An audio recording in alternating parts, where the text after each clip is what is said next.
4 jours après avoir envahi les Champs-Élysées, les supporters algériens ont remis ça jeudi soir lors de la qualification de l'Algérie pour la demi-finale de la Coupe d'Afrique des Nations. Des scènes de liesse qui ont laissé place aux violences, au pillage et à la mort d'une mère de famille à Montpellier. Le projet de loi bioéthique qui sera présenté à l'Assemblée nationale en septembre a fuité, un texte qui prévoit presque tous les gadgets sociétaux envisagés par le passé. Du 24 au 26 août, la ville de Biarritz dans les Pyrénées-Atlantiques accueillera le sommet du G7, un événement placé sous haute sécurité qui bouleverse la ville balnéaire et inquiète les commerçants. Madame, Monsieur, bonsoir. Des Algériens fêtent la victoire à leur façon, quelques instants après la qualification des Fennecs pour les demi-finales de la Coupe d'Afrique des Nations, la CAN. Les supporters ont envahi les Champs-Élysées à Paris, provoquant des heurts avec les forces de police et des scènes de pillage. Dans le même temps, une mère de famille a été tuée à Montpellier. Thibaut Bastide. On est venu faire la fête, on va rien casser. Voilà, on n'est pas en guerre avec les policiers. On est ensemble, on est content que l'Algérie.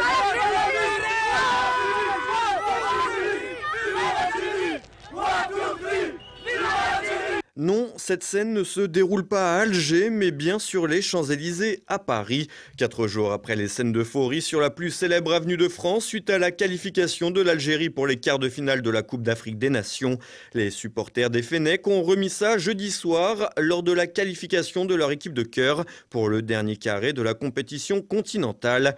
Aussitôt le coup de sifflet final, les Algériens de France sont sortis dans les rues, maillots et drapeaux algériens en main, alors que l'épisode de dimanche soir avait déjà été marqué par des débordements et des affrontements avec les forces de police.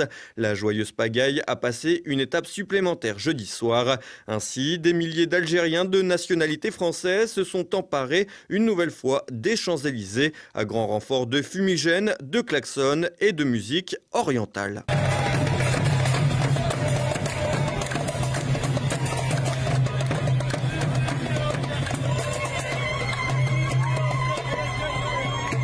Alors que l'ambiance se voulait festive, elle a évidemment rapidement dégénéré comme bien souvent dans pareilles situations.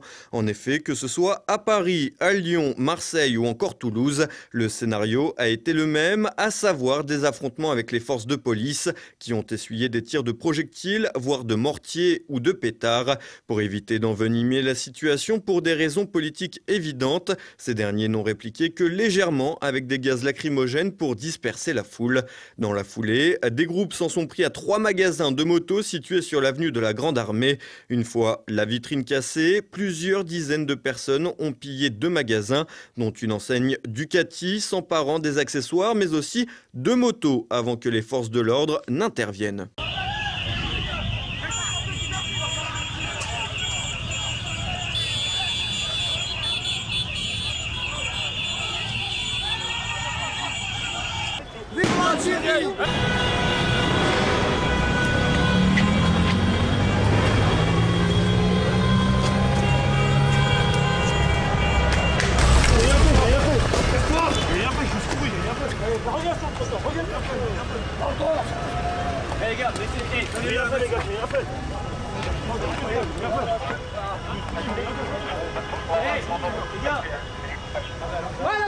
Résultat, une trentaine d'interpellations à Paris, 74 au total sur l'ensemble de la France.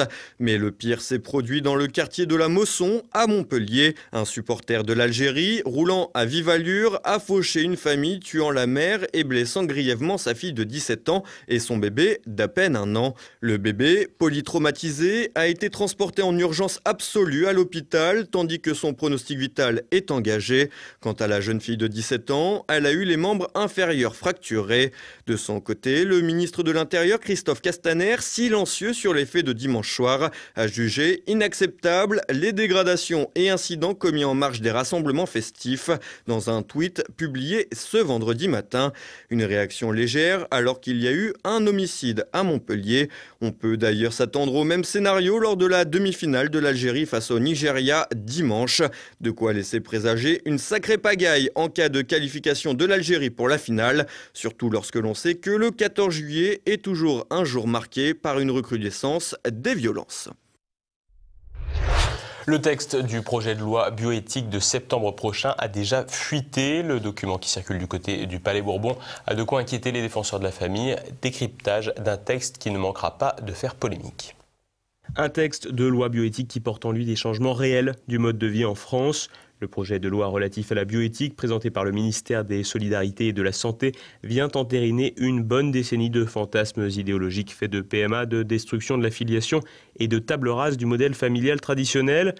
Dans l'exposé des motifs de cette première mouture, la majorité se délecte des prétendus dialogues qui ont été menés dans le cadre de ce texte et vante les mérites de la République française, à la fois régime stable, démocratique et en même temps lieu de haute maîtrise médicale.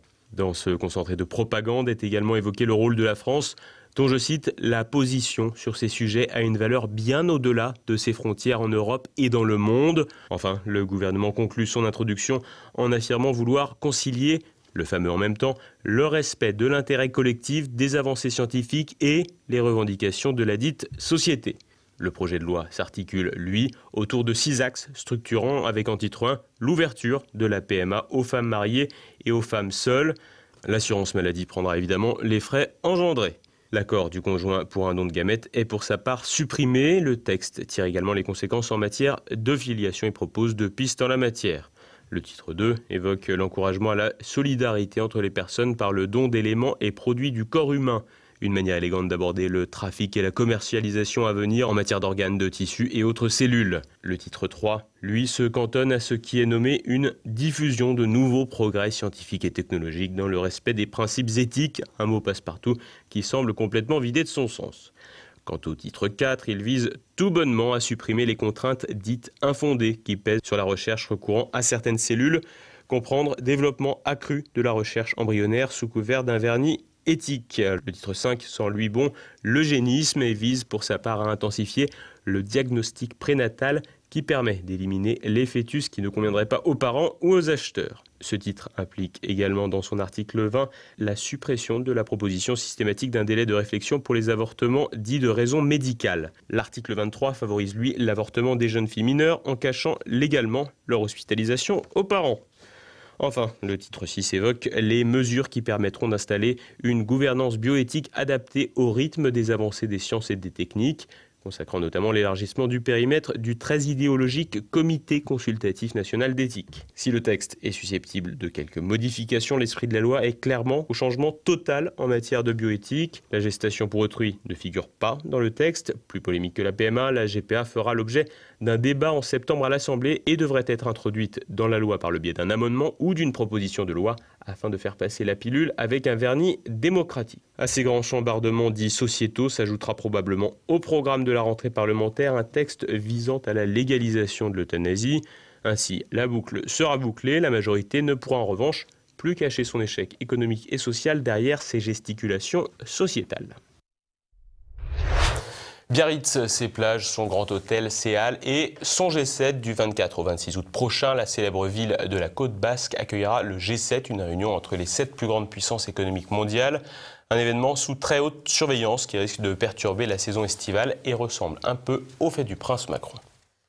La Côte Basque en état de siège. En pleine période estivale, du 24 au 26 août prochain, la ville balnéaire de Biarritz, dans les Pyrénées-Atlantiques, accueillera les dirigeants des 7 principales puissances économiques mondiales. Avec près de 10 000 personnes attendues, journalistes compris, le rendez-vous du G7 sera placé sous le signe de la sécurité, au point de compliquer la vie des locaux et des vacanciers, comme le prouve la vidéo explicative diffusée par la mairie de la ville. Au mois d'août prochain, Biarritz accueille le G7.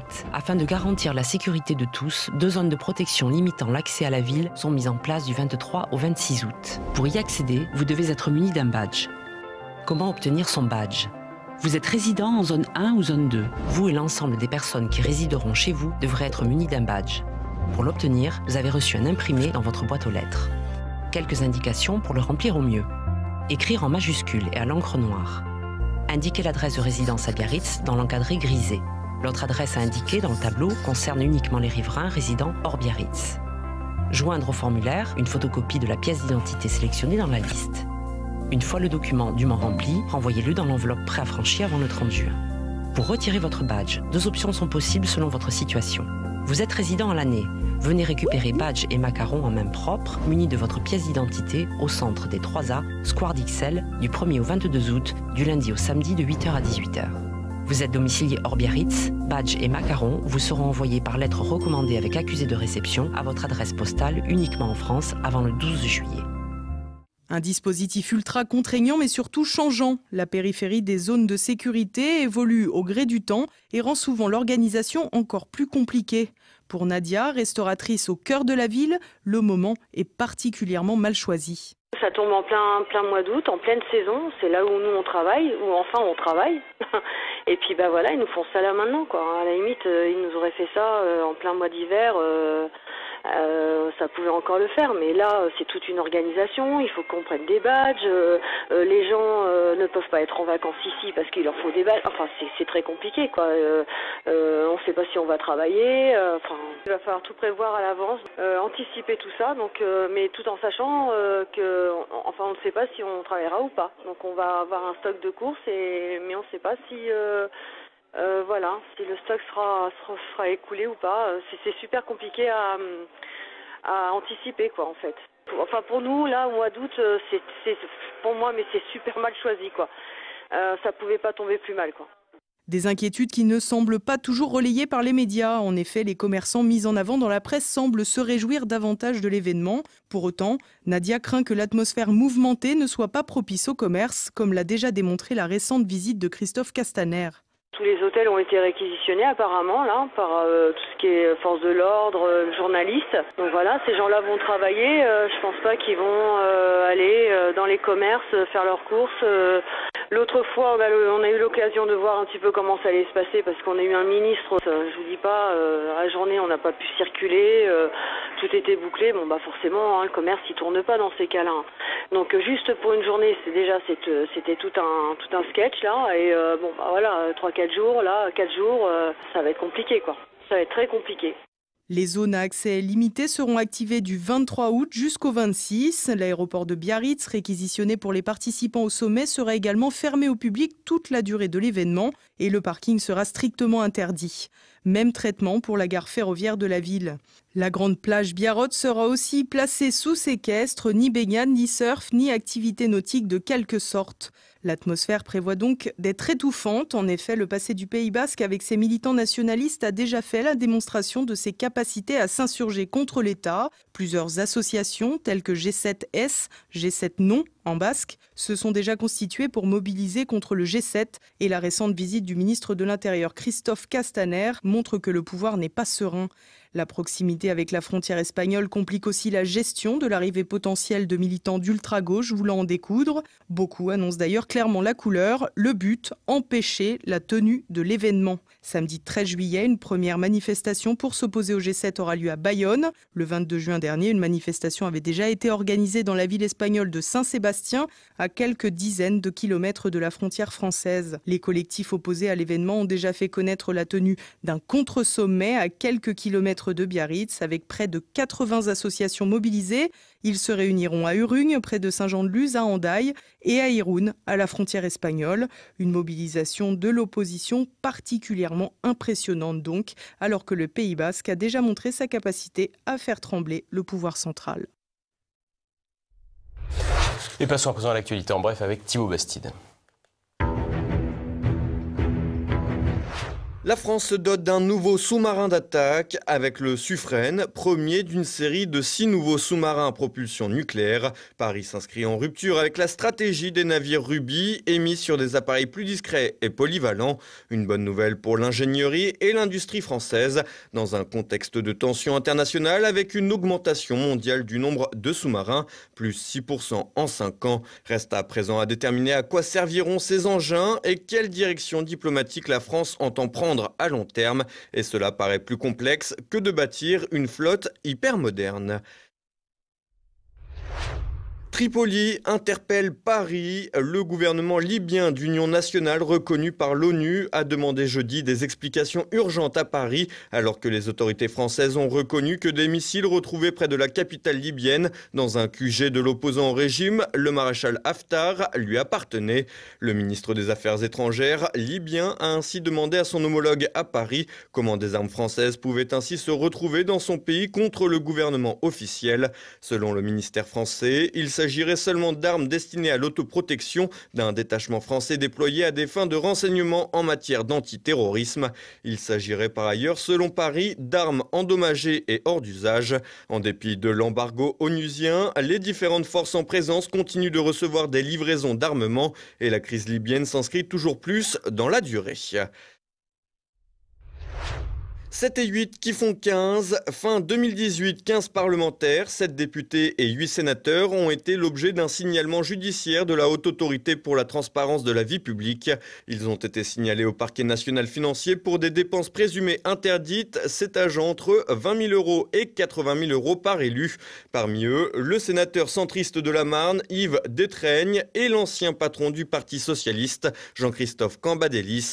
Selon la Haute Autorité, tous deux auraient financé des dépenses personnelles avec leur indemnité représentative de frais de mandat.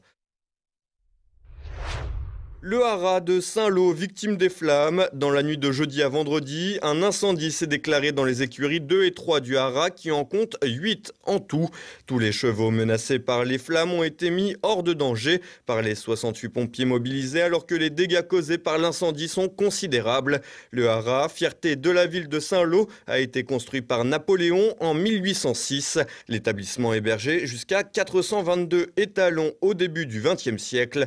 Dans une période compliquée, le bâtiment, avec ses charpentes dont certaines datent encore du 19e siècle, est désormais en péril. Un homme survit après s'être jeté dans les chutes du Niagara. Mardi, la police des parcs du Niagara a reçu un appel signalant un homme en crise en amont des célèbres chutes. À l'arrivée des policiers sur place, la personne était en train d'escalader les barrières de protection et s'est ensuite laissé emporter par les eaux, faisant une chute de 57 mètres de haut. Après des recherches, il a été retrouvé avec des blessures sans risque pour sa survie et a ensuite été transféré à l'hôpital pour des soins. C'est la 4e personne seulement à survivre à une chute sans protection à cet endroit. Nouvelle accusation de plagiat contre Gad Elmaleh. Jeudi, l'humoriste marseillais Kamel Benafla a dénoncé les pratiques de son collègue et l'accuse de lui avoir volé son sketch du blond. Les deux humoristes se sont rencontrés à la fin des années 1990 dans une émission d'Europe 2 Avignon. Kamel Benafla joue alors un sketch intitulé « Ma femme au ski ». Quelques années plus tard, Gad Elmaleh rencontre le succès avec son fameux sketch reprenant les grandes lignes du précédent. Les accusations de plagiat remontent à une vidéo publiée en janvier 2018 par le youtubeur Copy Comic, dans laquelle il pointait du doigt les ressemblances entre le travail de Gad Elmaleh et plusieurs autres humoristes. Le chanteur d'I Believe I Can Fly se fait couper les ailes. Jeudi, R. Kelly a été arrêté sur des accusations de pornographie infantile et détournement de mineurs. En tout, 13 chefs d'accusation ont été retenus par les procureurs fédéraux à l'encontre du chanteur. Avant cette nouvelle arrestation, R. Kelly avait été libéré sous caution dans une affaire à Chicago où il doit répondre de 11 chefs d'accusation dont 5 d'agression sexuelle avec circonstances aggravantes. Chacune d'entre elles est passible d'une peine comprise entre 6 et 30 ans de prison. Le chanteur, âgé de 52 ans, fait l'objet d'accusations répétées d'agression sexuelle et détournement de mineurs depuis plus de 2 décennies. Striptease revient sur vos écrans. 7 ans après son arrêt, la célèbre émission belge mettant en scène des personnages hauts en couleur, tantôt burlesques, tantôt excentriques et souvent touchants, reviendra pour 13 émissions à compter du 27 juillet. Le premier épisode évoquera l'as du falafel de la rue des Rosiers à Paris, avant de se pencher sur Jean-Pierre qui naturalise des animaux du monde entier. L'épisode se conclura avec un dératiseur du 19e arrondissement de Paris qui traque les rongeurs. Et voilà, c'est bientôt la fin de cette édition. Comme chaque vendredi, vous pouvez vous procurer le quotidien présent de fin de semaine avec une édition spéciale consacrée à Vincent Lambert. Et ce soir, retrouvez Bistro Liberté. On ne peut pas différencier Audiard du personnage de ses films. En fait, dans ses films, sort effectivement voilà, toute la malice, toute l'insolence, tout ce côté passionnément libre et passionnément français qu'on a tâché sur lequel effectivement on a consacré ce hors-série, qui ma foi a trouvé son public, puisqu'on est en passe de réussir 50 000 exemplaires, ce qui prouve effectivement que cette France d'autrefois, que cette France en noir et blanc, que cette France un peu lettrée, aux antipodes de ce qu'elle est aujourd'hui, ma foi, encore ses adeptes. Et demain midi, retrouvez le Samedi politique. Cette semaine, Élise Blaise reçoit le docteur Alexandra Henrion-Caude, directeur de recherche à l'INSERM. Elle revient sur les dangers de la PMA, un éclairage scientifique totalement exclu du débat. Le gouvernement a peur parce qu'il sait très bien qu'il est en train de poser un acte d'une gravité folle à la société française, tel que ce package dans son entièreté, sur tous les aspects, est une bombe jamais apportée dans aucun pays. Des jeunes garçons conçus naturellement par rapport à des jeunes garçons conçus par PMA, vous avez un comptage de spermatozoïdes dans le sperme réduit de la moitié. Certains cancers très spécifiques, on sait, sont augmentés en gros 3 à 4 fois plus. Il y a aussi certaines maladies reconnues comme des syndromes épigénétiques qui sont aussi augmentées de 3 à 4 fois. Donc c'est les chiffres qui sont totalement robustes. Et dimanche, Guillaume de Thieulois vous donne rendez-vous dans un Terre de Mission consacré au dialogue entre islam et christianisme. Tout de suite, la France de Campagnol de Christian Combaz et Mes libertés politiques avec François Billot de Lochner. Et c'est maintenant la fin de cette édition. Merci de votre fidélité. Bonne fin de semaine à tous. À lundi. Bonsoir.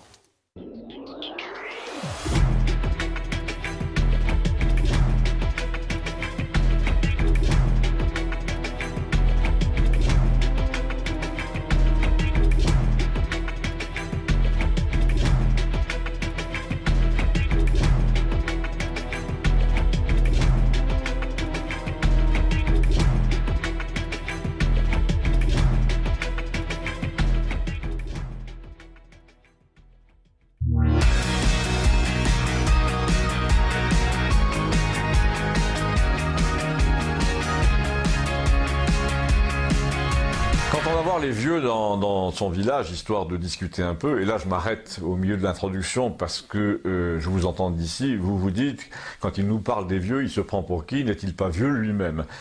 Bon, alors la réponse, c'est ça dépend. Il n'est pas impossible que le sort m'interdise un jour de continuer. Mais pour l'instant, je rends visite à des quasi-nonagénaires au guidon d'une moto de 700 cm3, après, avec mon chien dans le dos, dans un sac à dos. Et quand c'est pas un parapente.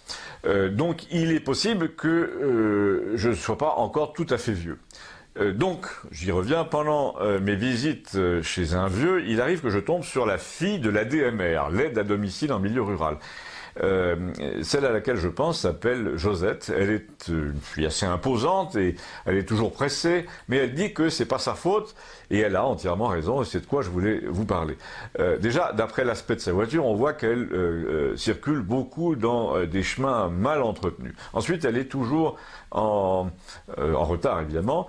Le type chez qui elle venait ce jour-là s'appelle Guillaume. Il a perdu son frère jumeau il y a longtemps. Il est veuf. Il est dans cette phase pénible de la vieillesse où on oublie de se nourrir et surtout de boire. Je lui ai acheté une bouteille de 8 litres d'eau minérale avec un robinet à pression, vous savez, comme dans les entreprises. Et nous la remplissons toutes les semaines avec de l'eau du robinet, mais comme ça, je peux contrôler qu'il la vide bien entre deux de mes visites et qu'il boit au moins 1 litre par jour. Elle trône au milieu de la cuisine, il ne peut pas oublier de boire. Donc la fille de l'ADMR se pointe et dès son arrivée, elle me donne un tract qui dit qu'ils ne s'en sortent plus, etc. C'était plus ou moins syndical, évidemment, mais les arguments étaient quand même très justes. Il paraît que depuis 10 ans, leur indemnité kilométrique de 35 centimes n'a pas bougé, que normalement, il devrait être hors frais réels parce que des gens comme elle passent un temps fou à faire des détours quand les arbres tombent, quand il y a des travaux, etc. Mais elle me dit, c'est pas ça le plus important. Le plus important, c'est que normalement, on est là pour dire aux vieux, et là, elle me désigne du menton le vieux Guillaume, On est là pour leur dire comment ils peuvent continuer à se débrouiller seuls pour rester à peu près autonomes. Mais comme on n'a pas le temps, on leur explique rien. On leur dit mettez-vous là, asseyez-vous là, et on fait tout à leur place. Du coup, ils sont complètement assistés, alors que le but au départ, c'était quand même bien de maintenir une certaine indépendance. En plus, comme on est à la bourre tout le temps, dès qu'ils commencent à parler amicalement de leur famille, de leur passé, etc., on est obligé de leur répondre « je veux plus rien entendre là parce que je suis attendu ailleurs ». Du coup, la fois suivante, évidemment, ils se referment toujours un peu plus et au bout de 6 mois, à cause du Conseil général, hein, de la région, de Paris, de tous ces gens, et ben ça fait 2 mécontents. Moi qui ne m'en sors pas et lui qui, ou la dame, qui finissent par ne plus nous parler et qui haussent les épaules quand on arrive. Regardez, me dit-elle, je ne veux pas être méchante, mais regardez, Monsieur Guillaume, il lève les coudes quand j'essuie la toile cirée. Vous ne pensez pas qu'il pourrait essuyer la toile cirée lui-même? Non. Finalement, vous ne voyez plus de différence entre le personnel des EHPAD et nous, sauf que nous, on fait du bénévolat et des heures sup non payées tout le temps, et qu'on n'a pas de collègues à qui en parler pour se remonter le moral en fumant une clope dans la cour. Eh bien, ce jour-là, au moins, elle a pu me parler, elle a été intarissable même, et je me devais de vous en parler à mon tour. Abonnez-vous, merci.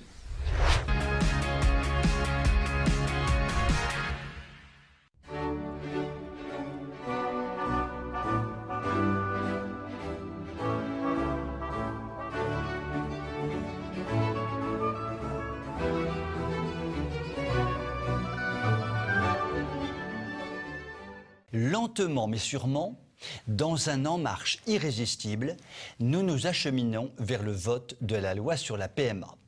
C'était au programme, nous le savons, et donc nous n'y couperons pas. Pourtant, beaucoup de choses qui étaient au programme ne seront jamais mises en œuvre. Mais passons, pour la PMA, cela sera mis en œuvre, croix de bois, croix de fer. À moins qu'on ne se décide vraiment une bonne fois pour toutes à ne rien lâcher avec une vraie mobilisation qui ne se contente pas de gonfler de jolis ballons bleus et roses sur fond d'une horrible musique techno qui vous rend sourd jusqu'à la fin de vos jours. En attendant, la rhétorique gouvernementale est bien rodée. Elle est amplifiée, multipliée, surmultipliée sur les ondes, le net, la TV, bref, par tous les moyens de propagande dont permet de disposer la technique moderne. Cela se fait sur le fondement de ce que l'on appelle un élément de langage forgé par les officines de communication du sieur Macron et qui tourne en boucle comme un slogan matraqué dans les pays totalitaires. Quel est le slogan? Je cite: « La PMA pour toutes, c'est un droit qui n'enlève rien à personne. » Ils ont le sens de la formule et de l'humour à La République En Marche. Amusons-nous au jeu des synonymes, de l'analyse sémantique, de l'analyse grammaticale. La PMA pour toutes. Et si Gertrude, elle n'en veut pas de la PMA? Alors oui, la PMA pour toutes, moi Gertrude. Un droit. Avoir un enfant est donc un droit. Je croyais naïvement qu'il y avait une déclaration des droits de l'enfant, d'ailleurs garantie par l'ONU, mais qu'il n'y avait aucune déclaration des droits à l'enfant. Visiblement, c'est dépassé tout ça pour les macronistes. Un droit qui n'enlève rien. Si l'on suit la logique de nos républicains marcheurs, rien est donc impair. Impair, ça n'est donc rien. Rien de rien, comme dirait la chanson. Impair, à quoi ça sert? À rien. Un droit qui n'enlève rien à personne. Mais qui est donc cette mystérieuse personne? Eh bien c'est l'enfant, bien sûr. On ne va quand même pas lui demander son avis à celui-là. Pas question que le poupon ait envie d'avoir un père. Les Républicains En Marche sont des gens d'avenir. Goodbye le père, ça ne se discute pas. Et l'enfant doit se plier à ce diktat définitif. S'il ne le fait pas, il doit avoir dans ses neurones des graines de fascisme. Il faudra donc le rééduquer. Pour conclure le dossier PMA, il ne faut pas oublier que nos marcheurs républicains possèdent l'arme de destruction fatale. Si vous êtes contre la PMA, vous êtes homophobe. Aïe! Je suis donc un homophobe impénitent. Finalement, j'en sais rien. Bon, la boucle est alors bouclée. La perversion de la cité commence par la fraude des mots, disait ce bon vieux Platon il y a 2000 ans et des brouettes. Même dans ses pires cauchemars, le pauvre, il n'avait pas imaginé la capacité de perversion de la République en marche. Il n'a pas été très anticipatif, ce bon Platon. Son chef-d'œuvre, La République, aurait dû s'intituler La République en marche. Vous pouvez m'écrire si vous le voulez. À très bientôt.